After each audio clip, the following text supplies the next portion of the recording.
to our lecturer and fellow classmates. My name is Dashmi, and along with my teammates Sarah, Mavis, Yvonne, Rachel, Chunki, Tengjun, and Tian-En, we're going to discuss about a serious issue: human trafficking in Malaysia, using aspects of philosophy.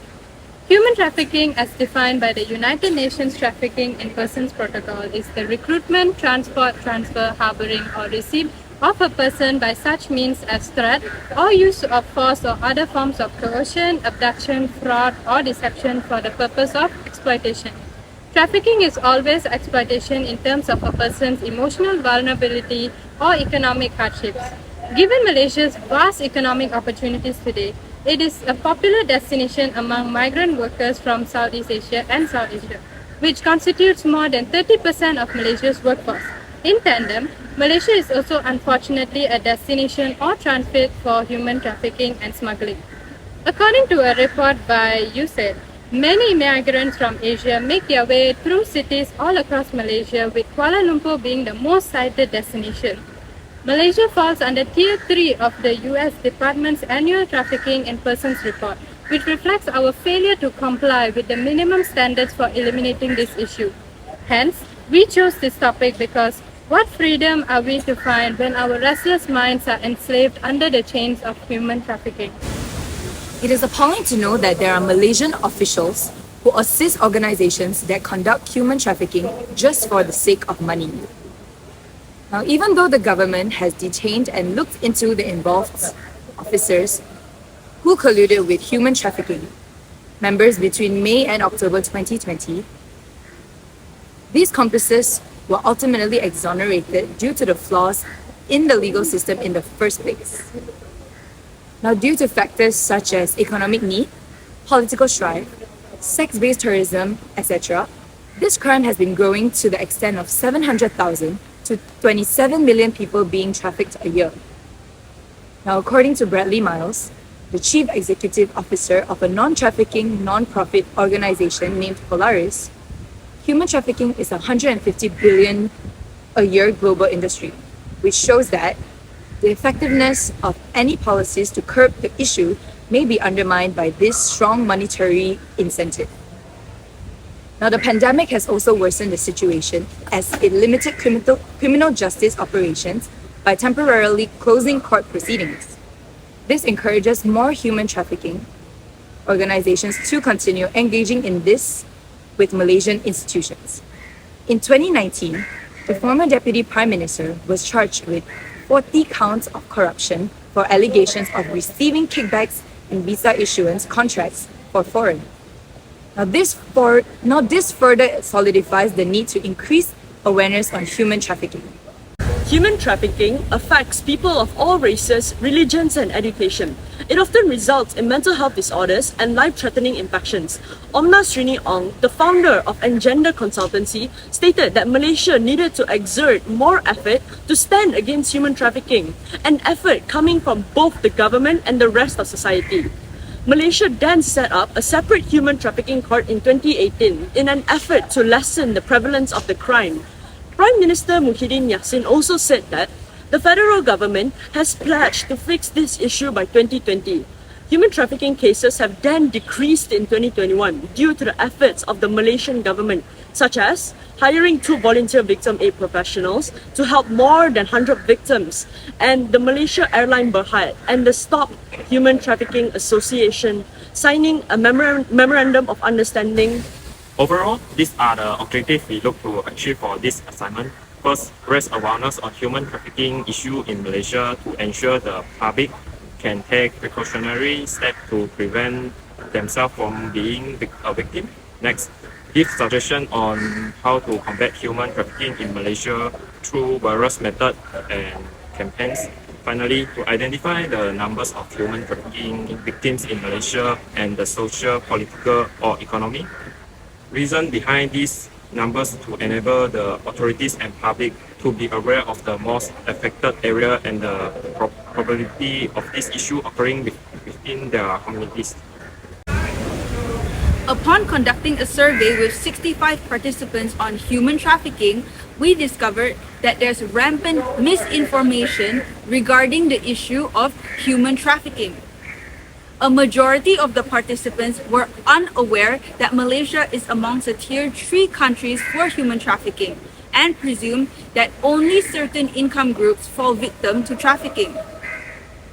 Participants were evidently uninterested in the issue as well, stating that they wouldn't speak to people about it or join events aimed at tackling the issue. However, many participants seem to agree with the necessary solutions to prevent the issue, namely technology-based methods such as social media campaigns, as a lot of people are active on social media. Therefore, it would reach a larger audience. 36.9% also believe in stronger law enforcement and more severe punishment on the traffickers to deter them from the crime. There were 3 main ideas when participants were asked for their thoughts on the issue. Many believe that it's a heinous act to commit. Further, that the government and private sectors should take more initiatives to inform the public and enforce the laws. And lastly, the view that, to quote a participant, every member of society should make a joint effort to bring human trafficking to an end. Overall, we take it as a positive that although roughly 10% of participants seemed disinterested with the matter, a larger 90% still showed their support and interest in tackling it. We also use content analysis to decide the topics that are frequently covered when it comes to human trafficking in some online articles, as well as what is not talked about enough, and make attempts to consider potential reasons as to why this might be the case or what could be improved on those pages. The first one drew focus to the title to show the seriousness of the issue and covered the basic topics on human trafficking like definition, common targets, etc. The page was engaging as well with color and easy access tabs to things such as the National Human Trafficking Hotline. So, the main article was written in generic font, which made us ponder on whether it would be distracting to use variation or would it help gain more interest. One article took an interesting approach and showed readers the issues that are going to be covered and allowed them to access certain subtopics they might be more curious about. They also bothered keywords to share its importance. It was also unique as it tackled issues that were not commonly discussed, such as difference between human trafficking and migrant smuggling and state-sponsored human trafficking, which concern and the unlawful requirement or use of true pseudo. The only issue was the lack of visual. The following one was similar, but there was variation in front colors. There was also a visual of a map to show the country where people were being trafficked to and from. Actually, there were a good amount of articles with valuable information, but it might not have been attractive enough to engage with the public of all ages. Further, there shall be more use of video and social media platforms highlighting the issue to attract the younger generation. We also added that there could be podcasts so that people can learn about the issue while doing their daily activity. Western philosophers consider human trafficking of people in third world nations to be a contemporary effort to improve their standard of living and in turn acceptable in a way for society as a whole. This is shown when Calliscles contended and firmly believed in an argument between Socrates that the better and wiser should rule and have more influence over the inferior. Plato views slavery from the perspective of an ancient society inundated with enslaved people, since the Greek practiced slavery within their community.